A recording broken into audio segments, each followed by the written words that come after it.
what percentage of Brits think climate change is man-made? The answer is 41%. First, though, subject I'll admit I'm completely out of my depth on this. We're asking if all this talk of climate change is a con. Talks of rising sea levels, gaping holes in the atmosphere, shrinking ice caps. Is it all no more than a load of hot air? Get it? Yeah.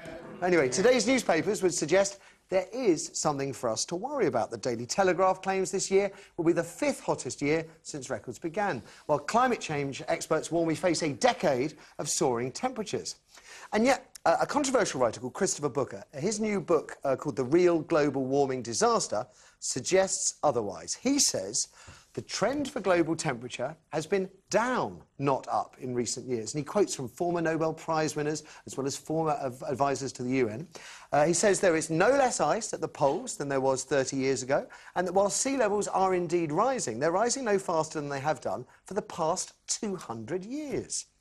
It's not been a good month for the climate change camp. Email leaks from the Climate Research Unit at the University of East Anglia, we talked about this the other day, suggest that leading scientists have been doctoring statistics for years to make things look worse for the planet than they really are. Indeed, a Professor Phil Jones is under pressure to quit the unit, though he claims his comments about tricks have been taken out of context. And then, what about all this freak weather we've been having? Storms, floods, hurricanes, heat waves.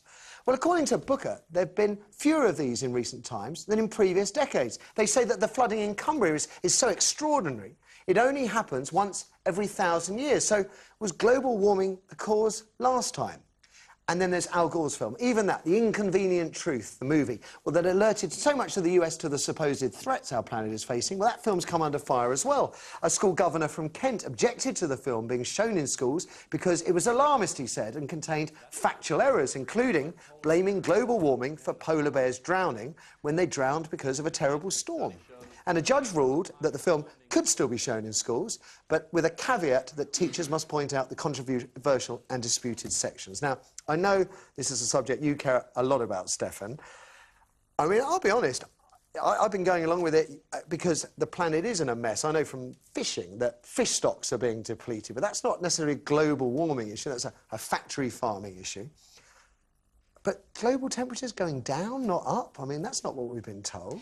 Yeah, I think that having researched quite a lot about this, it seems that what you've got is a vast body of scientific evidence, and there are certain sceptics. There's a whole long list of eminent sceptics who say that they don't quite agree with the debate. Now, there is not one single scientific body across the world that does not agree that climate change is happening, and the vast majority say it's happening that part of the effect is anthropogenic. It's man-made change. Now, the sceptics generally say it's a level of the degree. It's whether or not you can actually do anything about it within the next 200 years, whether there are specifics which you can actually do anything about. I think that even most of the sceptics, I'd say Christopher Booker is not one of them, but most of the sceptics say, yes, I agree it's happening, I just don't agree with the details. And when we say it is happening, the planet has warmed and cooled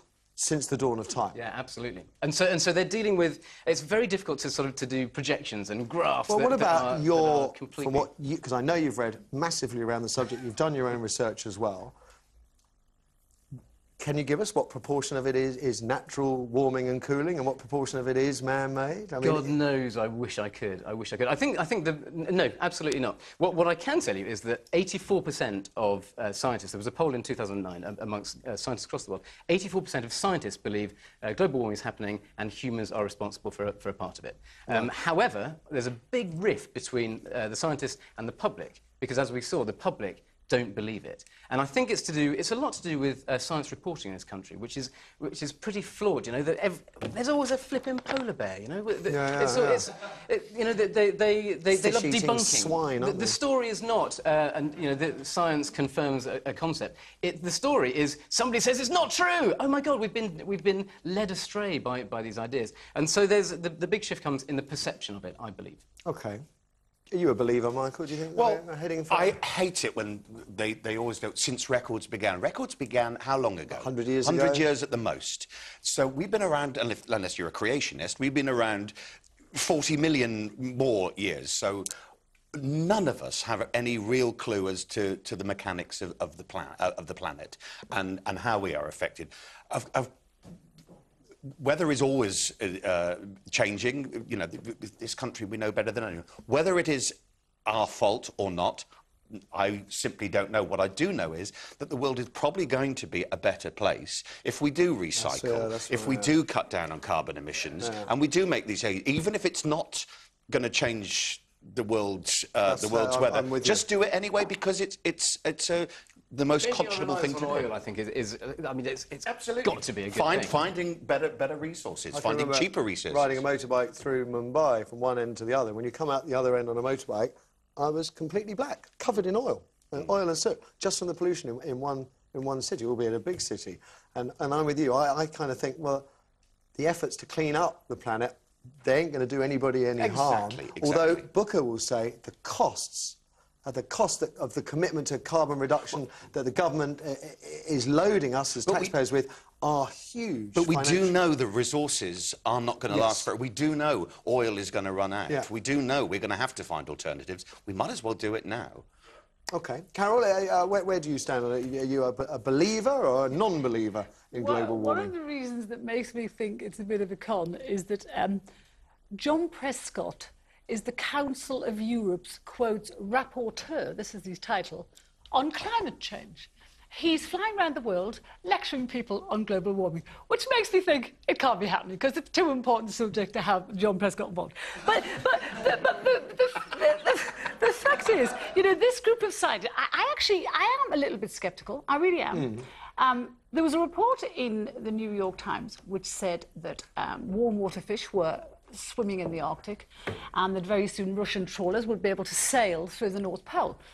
That report was in 1938, and in 1947 the polar ice caps were back as they had been previously. So, you know, I do think it's true, and I'm very sceptical about these scientists, these East Anglian scientists. You know, one of the emails said that they can't account for the lack of warming, and they're trying to hide that. And there have been 60 freedom of information requests for them to produce their full data on which they're basing their theories, and they're refusing to produce that data. It's not good PR at best, but science has to be verified or falsified for it to be real, and if it's not, well, how can we believe what they say? You know, there were 30 eminent US scientists last year came out and said, yes, certainly what Stefan just said, the planet is in a period of warming, but they said it wasn't man-made. They said it wasn't down to carbon emissions.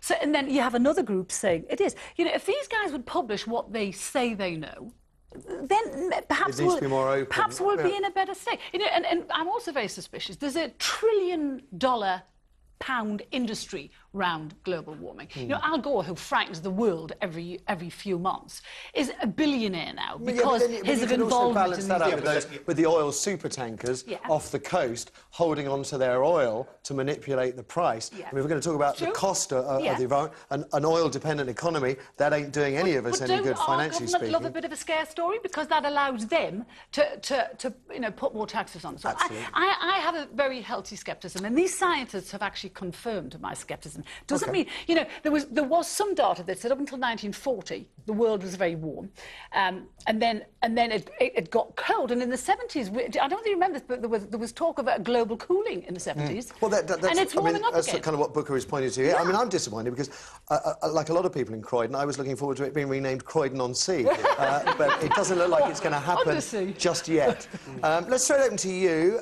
Any cynics out there as far as global warming is concerned, Kirsten? First, we've got Lynn. She's on line 1.